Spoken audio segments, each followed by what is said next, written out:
আসসালামু আলাইকুম সুপ্রিয় দর্শক, welcome back to my channel cooking world চ্যানেলে আপনাদের সবাইকে স্বাগতম জানাচ্ছি আমার আজকের রেসিপি দেখার জন্য।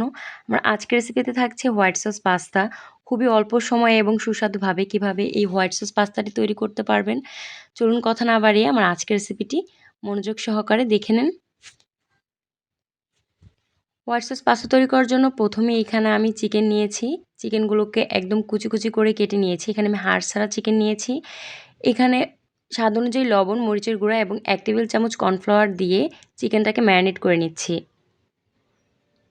এবার একটা প্যানে তেল গরম করে চিকেনগুলোকে ভেজে নিব।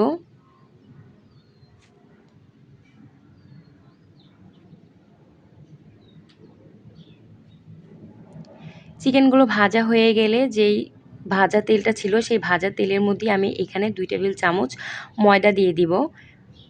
এবার তেলের সাথে ময়দাটাকে ভালো মতো মিক্স করে নিব।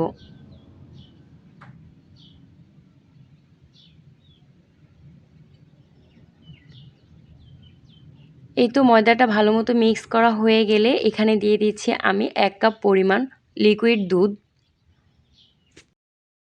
এবার ময়দার যে মিশ্রণ আর দুধটাকে ভালো মতো একসাথে মিশিয়ে ২ থেকে ৩ মিনিট জাল করে নিব। ২ থেকে ৩ মিনিট জাল করা হয়ে গেলে এখানে আমি দিয়ে দিচ্ছি চিলি ফ্লেক্স। এখানে ১ টেবিল চামচ দিয়ে দিয়েছি চিলি ফ্লেক্স। ৬ থেকে ৭টা গোলমরিচ থেতো করে দিয়ে দিয়েছি এবং ভেজে রাখা চিকেনগুলোকে দিয়ে দিব। দিয়ে দিচ্ছি এখানে ৪-৫টা কাঁচামরিচ কুচি। এবার সবগুলো উপকরণ একসাথে ভালো মতো জাল করে নিব।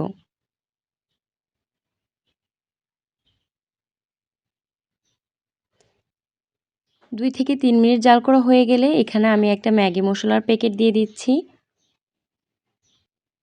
এতে করে আর বাড়তি লবণের প্রয়োজন হবে না, মশলাটাই হয়ে যাবে। এবার সবগুলো উপকরণ ভালো মতো জাল হয়ে গেলে আমি এখানে ১০০ গ্রামের মতো একটা চিজ দিয়েছি।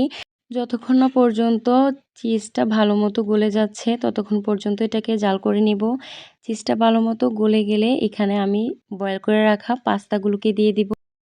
পাস্তাগুলোকে আমি প্রায় 80% এর মতো সিদ্ধ করেছি। একদম 100% সিদ্ধ করা যাবে না, তাহলে পাস্তাটা দেখতে ভালো লাগবে না এবং খেতেও বেশ টেস্ট লাগবে না। পাস্তাটা যখন আপনি 80% সিদ্ধ করবেন তখন দেখবেন যে মুখে দিলে খেতেও ভালো লাগছে এবং ভালো মতো কুক হলে জিনিসটা খেতেও মজা লাগবে। এবার রান্না করা হয়ে গেলে সর্বশেষ এখানে আমি ১ টেবিল চামচ টমেটো কেচাপ দিয়ে এটাকে ২ মিনিট জাল করে নামিয়ে নিব।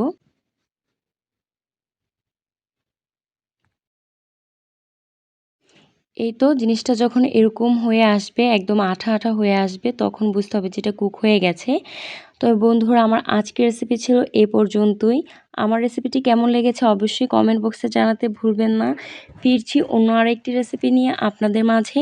সে পর্যন্ত সবাই কুকিং ওয়ার্ল্ড চ্যানেলের পাশেই থাকুন। আজকের মতো এখানেই বিদায় নিচ্ছি। আল্লাহ হাফেজ। আসসালামু আলাইকুম।